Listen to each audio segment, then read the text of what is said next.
네, 잘 쉬셨습니까? 이제는 41장을 하도록 하겠습니다. 제가 짬나는 대로 영상을 계속 찍고 있어서, 급하게 하는, 상황들도 있고 하니까, 뭐, 주차 늘 주말 토요일에 되시는 분들하고 같이 논의를 하고 있으니까 그때 또 만나도록 했으면 좋겠습니다. 그게 여의치 않으면 이메일 같은 것들 쓰셔서 질문을 하시면 좋겠습니다. 자, 이번 시간은 41장에 있는 비뇨기 질환약으로 하겠습니다. 비뇨기에서 가장 임상에서 많이 만나는 장면 중에 하나가 발기 장애하고 전립腺 비대증이라고 하는 녀석입니다. 전립腺 비대증은 워낙 많다라고 하는 것들은 들어서 알겠지만 실제로 발기 장애도 굉장히 많습니다.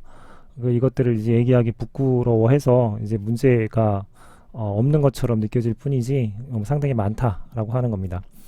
지난번에 비만약을 설명을 할 때 다이어트 약이 아니라 비만, 고도 비만을 치료하기 위한 약이다라고 말씀을 드렸듯이 이 비뇨기 질환 약도 정력 보강제가 아니라 이러한 두 가지 문제들을 치료하기 위한 약이다라고 하는 것들을 명확히 하고 말씀을 드리도록 하겠습니다.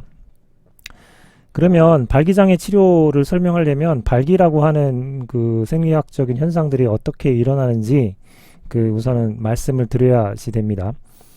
성적인 자극이 오게 되면 음경, 페니스 해면체에서 산화질소, NO, 산화질소라고 하는 것들이 많이 만들어지게 되고 이 음경 해면체에서 만들어진 이 산화질소는 음경 해면체에 있는 GTP를 사이클릭 GMP 형태로 바꿉니다. 이렇게 사이클릭 GMP 형태로 바뀐 녀석들은 평활근에 작용을 해서 평활근을 이완을 시켜냅니다. 평활근이 이완이 되면 빈 공간으로 혈액들이 들어차서 발기라고 하는 현상들이 벌어지는 게 생리적인 발기 메커니즘입니다.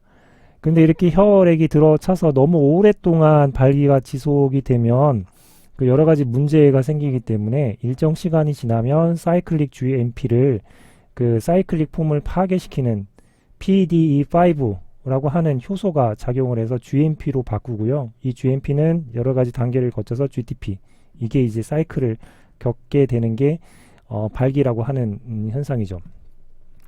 근데 이제 발기가 장애인 분들은 이 사이클릭 GMP를 파괴시키는 이 PDE5가 가능한 한 작용하지 않게 만드는 게 도움이 됩니다.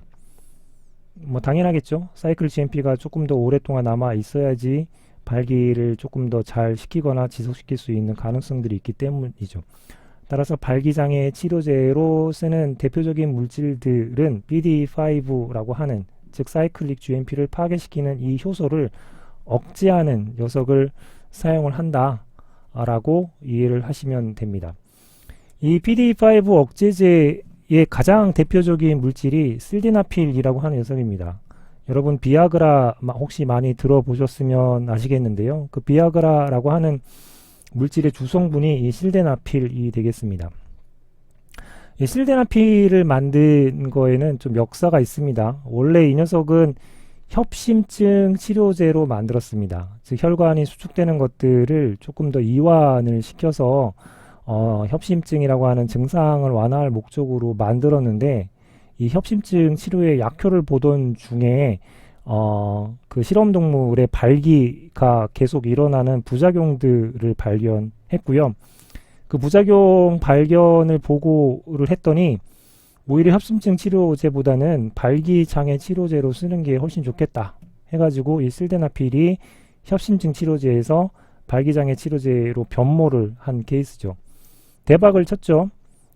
제약회사는 그거를 만들고 나서 일약 10등 정도 되던 제약회사였는데요. 한 2등 정도로 훅 올라가게 됩니다. 그 뒤로 비아그라 여러 가지 효과들을 볼 수 있는 제품들, 지금 이게 이제 성분에 대한 특허 만료가 됐기 때문에 비슷한 일들이 이제 일어나고 있습니다. 아마 인터넷 이름들을 찾으면 되게 재밌는 이름들이 있습니다. 힘내거라, 또는 나이야, 가라, 뭐 등등 재밌는 요소들이 있으니까 그거 한번 좀 찾아보시면 될 것 같아요. 자, PD5가 협심증 치료제로 만든 발기장애 치료제이기 때문에 이 녀석들을 쓸 때 그 두 가지 문제에 대한 것들을 꼭 생각을 해야 됩니다. 그 첫 번째는 그 성적 활동과 관련이 없는 그 정상적인 사람들이 뭐 하게 되면 심장에 대한 위험성들이 발생할 수 있기 때문에 심혈관 질환이 있는 사람들한테는 신중하게 투여를 해야 되고요. 동시에 혈관을 이완하는 효과가 있기 때문에 혈압을 떨어뜨리는 일들이 벌어질 수 있습니다. 이런 것도 조심을 해야 되고요. 세 번째는 정상적인 사람들한테 발기를 너무 오랫동안 지속시켜서 지속발기증에 의한 통증 이런 것들이 발생할 수 있기 때문에 이런 것들 또한 조심을 해야 되는 상태로 이해를 해 주시면 될 것 같습니다. 자, 그 비뇨기 질환의 두 번째로 이제 많은 것 중에 하나 전립선 비대증이죠. 그 뭐 전립선 비대증을 하게 되면 요관부터 또는 정관이 합쳐져서 내려오는 그 사이가 밤톨 모양으로 쌓여져 있는 곳이 전립선이고요. 이 녀석이 비대해지면 이쪽에 있는 요관 이쪽 부분을 압력을 가해가지고 그 오줌을 누는데 이제 통증을 일으키거나 하는 형태가 되게 되죠. 그러면 그 이 형태의 두 가지 있습니다. 하나는 우선은 증상, 이거를 눌러가지고 그 전립선이 비대해져서 그 요관을 눌러서 그 오줌 누는데 통증을 일으키는 형태들을 막기 위해 쓸 수 있는 것 중에 하나가 그 알파 아데날린 기량제를 쓸 수 있겠죠. 이렇게 차단을 하게 되면 전립선에 있는 그 평활근을 이완을 시키는 일이 벌어집니다. 이완을 시켜서 거기에 있는 그 오줌의 흐름을 개선시켜 가지고 그 부분을 완화시킬 수 있는 증상을 완화시키는 알파원 아드레날린 기량제를 쓸 수가 있고요. 첫 번째는.